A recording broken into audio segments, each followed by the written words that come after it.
Olá! Sejam bem-vindas, sejam bem-vindos a mais um encontro no estudo do livro O que é o Espiritismo? Pelo canal Onda Espírita, onde, com felicidade, faço parte desse grupo, venha conhecer. Quem não conhece, vale a pena. Quem já conhece, tem novidades, compartilhe, dê o seu positivo, dê o seu negativo para nós podermos melhorar. Nós só vamos melhorar ou nós sabermos se nós estamos no caminho certo quando vocês colocarem alguma coisa lá para a gente olhar e falar, poxa, tá certo, a gente está fazendo a coisa certa. Isso é muito importante. E hoje nós vamos dar continuidade no capítulo 8. Nós falamos na semana passada que Kardec, com os 50 cadernos, ele fez todo um trabalho de codificação, de classificação, de ordenação, digamos assim, para poder ter a ideia como base de lançar o livro, que é o Livro dos Espíritos. Mas, dando continuidade a essa ideia dele, que ele já estava fazendo, Kardec ele frequentava várias reuniões. Na Madame Plemedson, olha o nome, né? Gente difícil, né? Senhor Portier, Senhor Fortier, Sr. Bauden, e suas filhas que faziam a parte da psicografia já direta com as mãos. E dessa vez ele foi participar de uma reunião onde havia uma médium, junto com o Sr. Rustam, guarda nome, gente, é difícil, mas a gente tenta fazer, na casa da Mademoiselle Jaffé. Ela tinha uma mediunidade um pouco peculiar. Ela usava uma cesta de bico. Oi? O que é uma cesta de bico? Eu fui procurar. Gente, é umas coisas assim meio estranhas. A cesta de bico é essa aqui. Ela poderia ser usada em duas situações. Aqui eu acho um pouco difícil colocar um lápis, a não ser que você molhasse no tinteiro, colocasse a mão aqui, ela escrevia. Ou ao contrário, você colocar a mão aqui, colocar a caneta aqui, para ela poder escrever. Gente, era precário, não é? Eram as manifestações que vinham, de uma maneira, de cada pessoa, de uma maneira diferenciada. E ele foi assistir, essa daí, como em outros lugares também.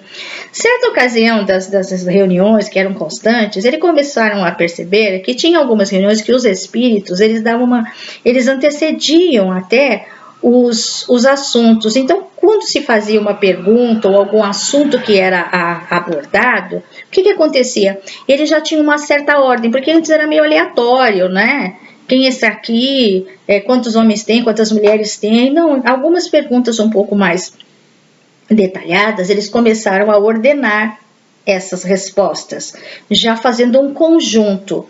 Fazia-se a pergunta e eles já faziam essas respostas, de uma maneira mais profunda. Para a orientação dos espíritos, eles pediram para tomar um pouco de cuidado nessas reuniões, para que houvesse pessoas que pudessem entender essas ordens que eles já estavam fazendo, essa maneira que eles já estavam respondendo, de uma classificação de perguntas com respostas mais profundas, um cuidado maior. Para ter atenção, orientação, observação, para depois fazerem análise. Kardec já fazia isso em todas as sessões que ele ia, ele já fazia um relatório das sessões. Mas os espíritos já vieram isso. E Kardec, como sempre, a gente sabe que ele é uma pessoa, os métodos dele científicos, ele estava sempre à frente do seu tempo. Ele respondeu dessa maneira, ele deixou nas suas anotações: não me contentei com essa verificação que os espíritos haviam me recomendado. E atenção, ele não se contentou com isso. Tudo bem, tem que ter atenção. Mas para ele tinha que ir um pouco mais a fundo. Então o que ele fez? Aproveitando a situação, ou seja, as recomendações dele, e a oportunidade de estar com outros médios. Então ele fez, o que ele quis dizer? A oportunidade que ele tinha de estar com outros médios que tinham essa aptidão de trazer um pouco mais profunda, com um pouco mais de coerência as respostas, ele foi falar, bom, então eu vou aproveitar fazer a minha parte. Olha a ideia que ele fez. Toda vez que oferecia a ocasião, eu aproveitava para propor algumas questões que me pareciam mais melindrosas. Melindres tem várias situações, mas nesse sentido, ele diz sensíveis, profundas, um pouco mais delicadas. Ele aproveitou. E com esse trabalho, ele teve mais de 10 médiuns que atenderam todas essas necessidades dele, junto aos cadernos que nós já colocamos aqui, que ele tinha, que ali tinha muitas perguntas aleatórias, mas algumas perguntas ele reformulava para poder ser aproveitada, para ter essa sequência de resposta coerente. E como ele fazia? Ele fazia uma pergunta para vários, e eles acabavam respondendo, e quando você via que a essência da resposta era a mesma, trabalho com os espíritos, olha que interessante. E aí ele chega a essa conclusão, da comparação e da fusão, todas essas respostas coordenadas, classificadas e muitas vezes refeitas no silêncio da meditação, que formei a primeira edição do do Livro dos Espíritos. 18 de abril de 1857, a primeira edição com mais ou menos 500 e poucas perguntas. Foi aí que ele começou a fazer esse trabalho. Foi aí que ele sentiu aquela segurança, porque como os espíritos já haviam dado essa recomendação de cuidado, observação, verificar a profundidade das respostas, ele aproveitou todas aquelas respostas dos 50 cadernos, todas aquelas perguntas e respostas, ele já tinha feito essa classificação, como ele colocou aqui, coordenação, ele já aproveitou e foi buscar. Foi aí que ele conseguiu ter a certeza de que ele podia fazer essa primeira edição do Livro dos Espíritos. E aí ele ficou, como vou assinar? Já estava pronto já o livro. Vou assinar como Hippolyte Léon Denis Rivet ou um pseudônimo? Por que ele diz isso? Porque a preocupação dele era de as pessoas confundirem, porque ele era um acadêmico da Academia de Ciências e Letras, onde ele era um pesquisador, ele era um pensador, ele era um educador, estava lá. Mas de repente ele estava fazendo um outro trabalho, usando métodos científicos, mas que iam muito na parte da filosófica, psicológica também, e a parte das crenças. Ele estava penetrando naquilo que chamava o mistério da vida, ele estava tirando aquele véu. Então ele não queria confundir. Aí ele lembrou do amigo druida, que veio, se manifestou, dizendo que ele já se conhecia, e o nome dele, naquela época, era Allan Kardec. Fechou. Como diz os jovens. Vamos colocar Allan Kardec. Por quê? É a mesma pessoa, tanto é que vocês viram que o primeiro livro saiu com a foto dele. Mas, para que as pessoas tivessem que Allan Kardec era um pseudônimo, porque ele estava fazendo 2 trabalhos diferenciados. E o senhor Hippolyte Léon continuaria com o trabalho dele como educador, como sempre foi. E nessa situação, a primeira edição esgotada. Em 1858, ele reeditou novamente e foi esgotado também. Para vocês verem que era um período. Por que vamos falar nisso?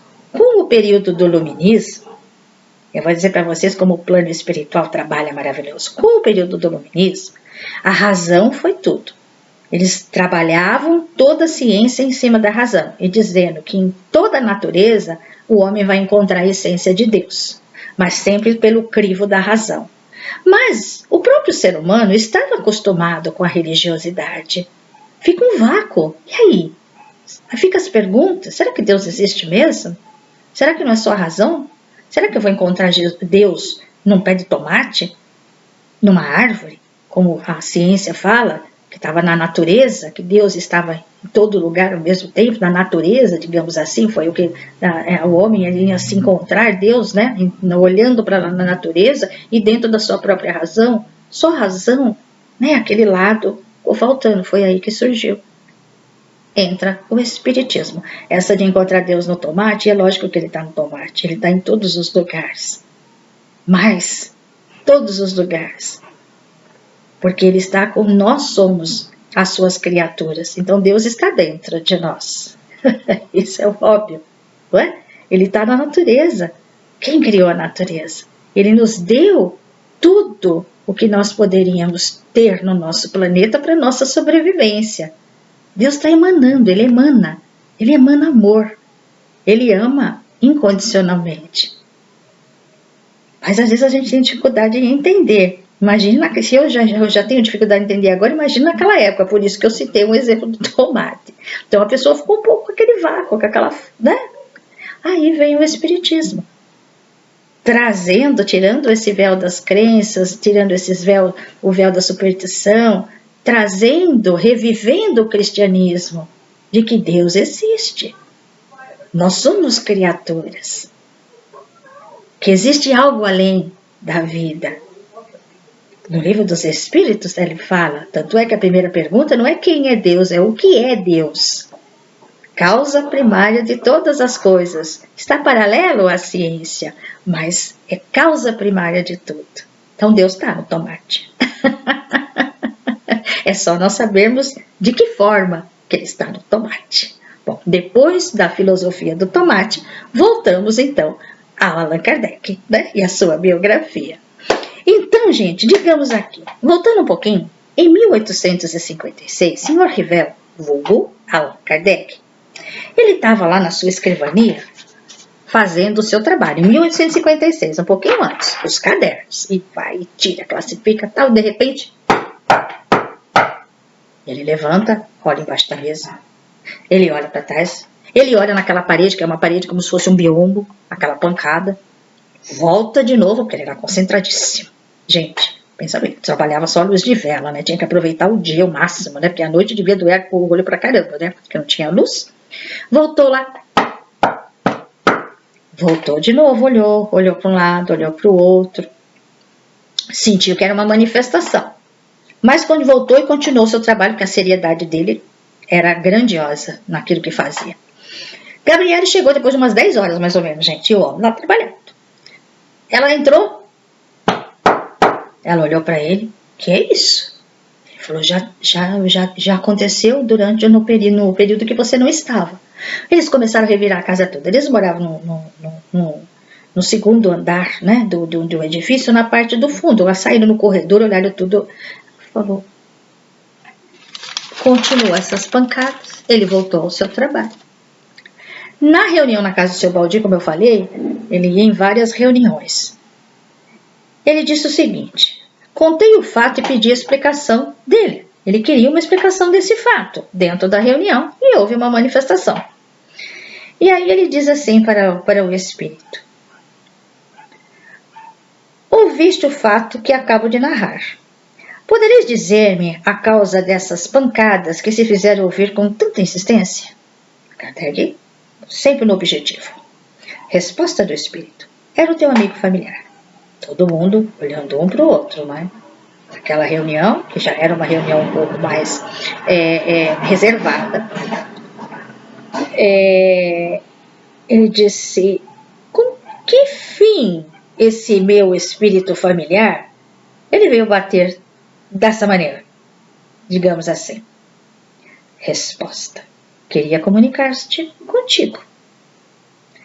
Kardec. Podereis dizer-me o que ele queria? Resposta do espírito. Podeis perguntar a ele mesmo. Todo mundo já olhando um para o outro e o espírito continua. Porque ele está aqui. Aí, curiosidade total. Imagina, até eu fiquei curiosa como estou, né? Curiosa em saber. Meu espírito familiar, Allan Kardec, como sempre. Quem quer que sejais, agradeço por terdes vindo visitar-me. Queríeis ter a bondade de dizer-me quem sois? O espírito responde. Para ti chamar-me-ei verdade. Então eu vou abrir um parênteses, porque eu como espírita cometo esse erro. Então não é espírito da verdade, é espírito verdade. É verdade, não é da nem e nem a, é espírito verdade, segundo a biografia. E até tem sentido. Aí ele diz, e todos os meses, durante um quarto de hora, estarei aqui à sua disposição. Kardec continua. Ontem quando batieis, enquanto eu trabalhava, tinhais alguma coisa de particular a dizer-me? Kardec já sempre questionando, sempre no método, né? Indo a fundo, né? Resposta do espírito. O que eu tinha a dizer-te era sobre o trabalho que fazias. O que escrevias me desagradava e eu queria fazer-te parar. Silêncio total. Imagina, todo mundo. Alguns, levantou o queixo caiu. Kardec, é uma nota. O que eu escrevi era precisamente relativo aos estudos que fazia sobre os espíritos e suas manifestações.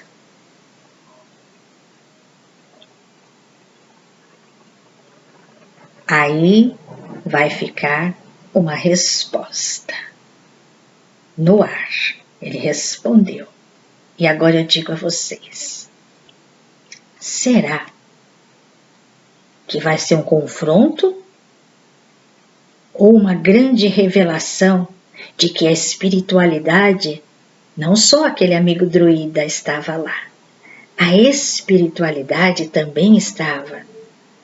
Vários companheiros espirituais estavam ali junto a Kardec, ajudando e o amparando, mostrando, vendo, observando a sua boa vontade, o seu estudo, o seu trabalho de a busca. Eles estavam ali. Então, eu achei fantástico isso. Porque muitas vezes a gente tem a ideia de como Kardec fazia isso. Será que ele não errou em nenhuma pergunta? Será que não errou em nenhuma colocação? Será que como que ele conseguia? Porque agora a gente teve tantos estudos em cima do Livro dos Espíritos, tiveram crítica, mas são críticas que ele conseguia responder de uma maneira tão sutil, tão agradável, que ele era um gentleman. Essa conversa que nós falamos agora, que eu coloquei um pouco de entusiasmo, era feita com cordialidade. Então, para a gente ver como é bacana esse livro, como ele nos traz essa situação maravilhosa do plano espiritual atuando, ajudando e amparando, mesmo naqueles momentos de algumas coisas que com certeza podem ser passadas despercebidas para o nosso entendimento. Então é isso que o livro, que é o Espiritismo, nos traz, como foi feito, de que maneira, como a espiritualidade atuou para que ele fosse para o caminho certo, para o objetivo de atingir a humanidade e ao mesmo tempo provar que ele foi ditado pelos espíritos, que é uma língua universal. Maravilhoso, né?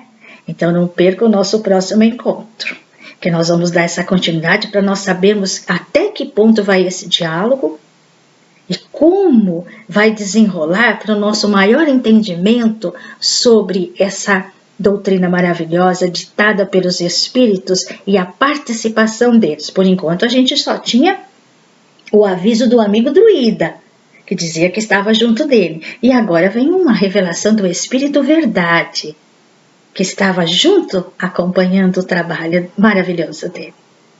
Não perca o nosso próximo encontro. Por hora, muito obrigada, um beijo no coração e até o próximo O que é o Espiritismo. Vai ter revelações assim bombásticas. Até lá e que a paz de Deus, de Jesus, esteja com vocês. Que assim seja.